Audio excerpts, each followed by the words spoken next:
ઓમ શ્રી ગણેશાય નમઃ. જય શ્રી કૃષ્ણ મિત્રો. શિવજીને નીકળ્યો પરસેવો.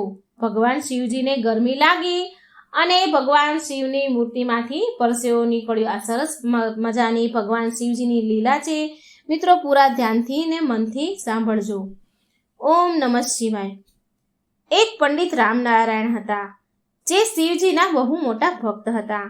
તેમને શિવજીના મંદિરમાં સેવા કરતા કરતા ઘણા વર્ષ થઈ ગયા હતા.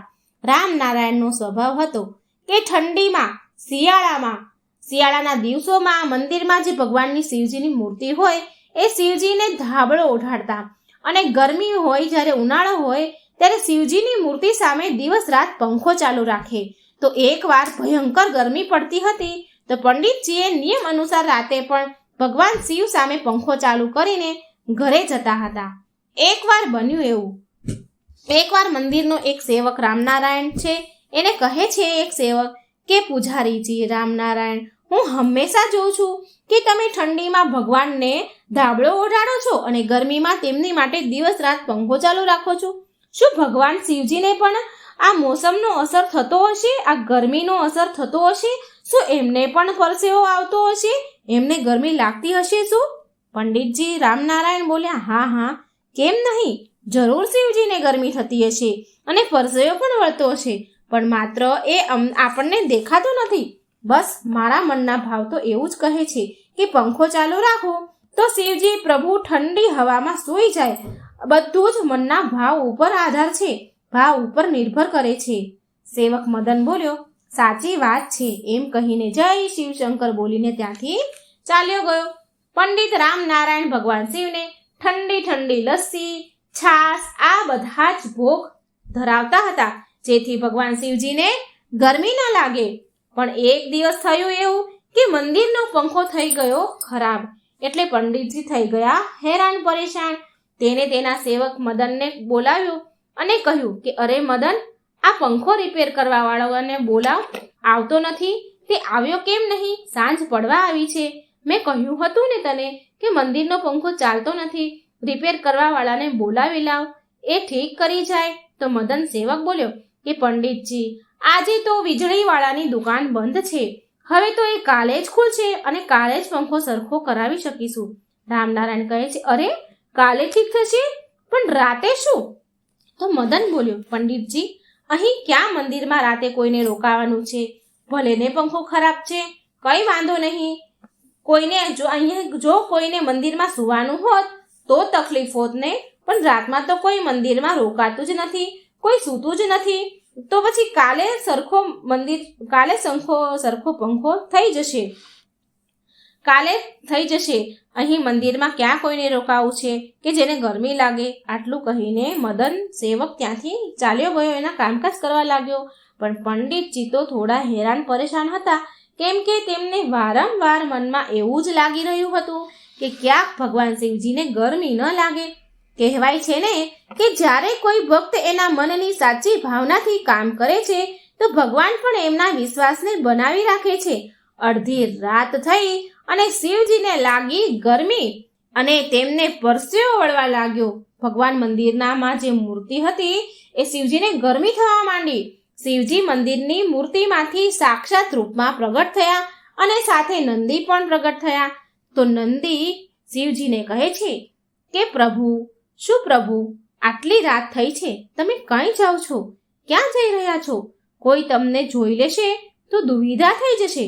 તો ભગવાન શિવ કહે છે, નંદી, બહુ ગરમી લાગે છે મને, જો મારો પરસેવો છૂટી રહ્યો છે, કેમ કે આજે મંદિરમાં પંખો નથી, પંખો બંધ છે. શું નંદી, તે સવારે સાંભળ્યું નહીં કે મદને શું કહ્યું કે વીજળીવાળો કાલે પંખો સરખો કરવા આવશે, આજે દુકાન બંધ હતી? નંદી બોલ્યા, મહાદેવ, તમે પણ તમારા ચમત્કારથી પંખો તો ઠીક કરી જ શકો છો ને? શિવજી બોલ્યા, નહીં, નંદી, તું પણ બહુ ભોળો છે. જો મેં ચમત્કારથી પંખો ઠીક કરી દીધો તો ભક્તની પરીક્ષા કેવી રીતે થશે? માટે હું પંખો ઠીક નહીં કરી શકું. હું થોડી વાર મંદિરની બહાર હવા ખાવા માટે જઈ રહ્યો છું, જેથી ગરમી ન લાગે અને પવનથી પરસેવો સુકાઈ જાય. નંદી બોલ્યા, સારું મહાદેવ, હું પણ તમારી સાથે આવું છું, તમે એકલા ન જશો? શિવજી બોલ્યા, ઠીક છે, આપણે બંને રૂપ બદલીને જઈએ.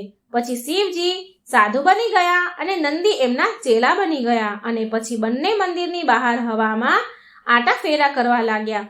ચાલતા ચાલતા શિવજી અને નંદી મંદિરથી ઘણા દૂર નીકળી ગયા. રાતના સમયમાં પણ ગરમી બહુ જ હતી, માટે શિવજીને તો એટલો બધો પરસેવો છૂટે, બહુ જ પરસેવો છૂટો. આખા શરીરે પરસેવો છૂટવા લાગ્યો. શિવજીને બહુ ગરમી થઈ. પછી શિવજી નંદીને કહે છે, નંદી તું અહીં ઊભો રહે, હું રામનારાયણને સતર્ક કરીને આવું છું કે ગરમી બહુ જ છે અને કાલે ગમે તે હાલમાં ગમે તે રીતે પંખો સરખો કરાવી દે. નંદી બોલ્યા, જેવી તમારી ઈચ્છા પ્રભુ, જેવી તમારી આજ્ઞા.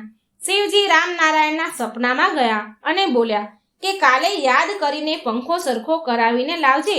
આજે હું આખી રાત ગરમીમાં સૂતો નથી અને બહુ ગરમી લાગતી હતી, બહુ પરસેવો વળે છે મને, માટે હું તને ફરીથી યાદ અપાવવા આવ્યો છું. પંખો સરખો કરાવી દેજે, પંખો કાલે ચાલુ કરાવી દેજે, બહુ જ ગરમી છે.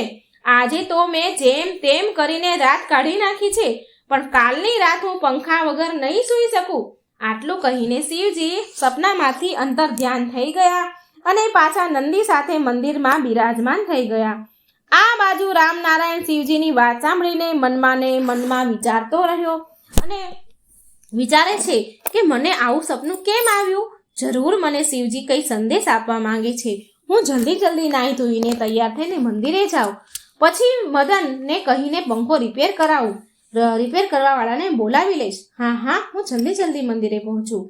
પછી રામનારાયણ ફટાફટ નાહી ધોઈને મંદિરે પહોંચી ગયા. તો એણે શું જોયું? એણે જોયું કે શિવજીની મૂર્તિમાંથી પરસેવો નીકળી રહ્યો છે. પૂરી મૂર્તિ ભીની થયેલી છે. આ જોઈને રામનારાયણની આંખોમાં તો આંસુ આવી ગયા. તેમનું સપનું સાચું વાસ્તવમાં હતું. પાછલી રાતે જે આવ્યું હતું એ સપનું વાસ્તવમાં હતું. પાછલી રાતે ગરમીના કારણે ભગવાન શિવ સૂતા જ ન હતા. તેમને પરસેવો નીકળી રહ્યો હતો. તેમને બહુ ગરમી લાગી રહી હતી. આસપાસના લોકો જ્યારે મંદિરમાં આવ્યા અને જોયું કે શિવજીની મૂર્તિમાંથી પરસેવો વહી રહ્યો છે, તો એ પણ આ ચમત્કાર જોઈને દંગ રહી ગયા. રામનારાયણ જ્યારે ભક્તોને શિવજીના સપનાની વાત કહી અને પંખો ખરાબ થવાની વાત કરે છે, તો બધા જ ભક્ત હેરાન રહી ગયા. રામનારાયણ એ જ સમયે વીજળીવાળાને બોલાવી લાવ્યો અને પંખો સરખો કરાવ્યો અને રામનારાયણ શિવજી પાસે ક્ષમા માંગે છે કે મને ક્ષમા કરી દો પ્રભુ, મારા કારણે તમારી પૂરી રાત ગરમીમાં સૂવું પડ્યું. આગળ આવી ભૂલ હું ક્યારેય નહીં કરું શિવજી. પછી મંદિરનો મદન સેવક બોલ્યો, રામનારાયણજી તમારો વિશ્વાસ જીતી ગયો. એ દિવસે હું તમને આજ પૂછી રહ્યો હતો ને કે શું સાચું ભગવાન પર મોસમનો અસર થાય છે ખરી? અને આજે પ્રમાણ આપણા બધા સામે છે. ભગવાન ભક્તના ભાવ સાથે ચાલે છે. તમારો જેવો ભાવ હશે એવી જ રીતે ભગવાન પણ રહેશે. ભગવાન તેમના ભક્તની ભક્તિમાં રમી જાય છે. તમે બહુ ભાગ્યશાળી છો રામનારાયણ પંડિતજી કે તમને ભગવાન શિવે દર્શન આપ્યા. જય શિવશંકર. થોડી વાર પછી જ્યારે પંખો ચાલુ થયો તો શિવજીનો પરસેવો સુકાઈ ગયો અને રામનારાયણને ખુશીના આંસુએ રડી પડ્યો. એ દિવસથી રામનારાયણ પૂરા ઉનાળા સુધી ભગવાનના મંદિરમાં પંખો બંધ નથી કર્યો, માટે ભગવાન શિવજીને ક્યારેય પરસેવો પણ ન આવ્યો. તો મિત્રો, આ હતી સરસ ભગવાન શિવજીની લીલાની કથા. મિત્રો, સાંભળજો અને બીજાને પણ સંભળાવજો અને પુણ્યના ભાગીદાર બનજો. જય શ્રી કૃષ્ણ. રાધે રાધે. Thank you.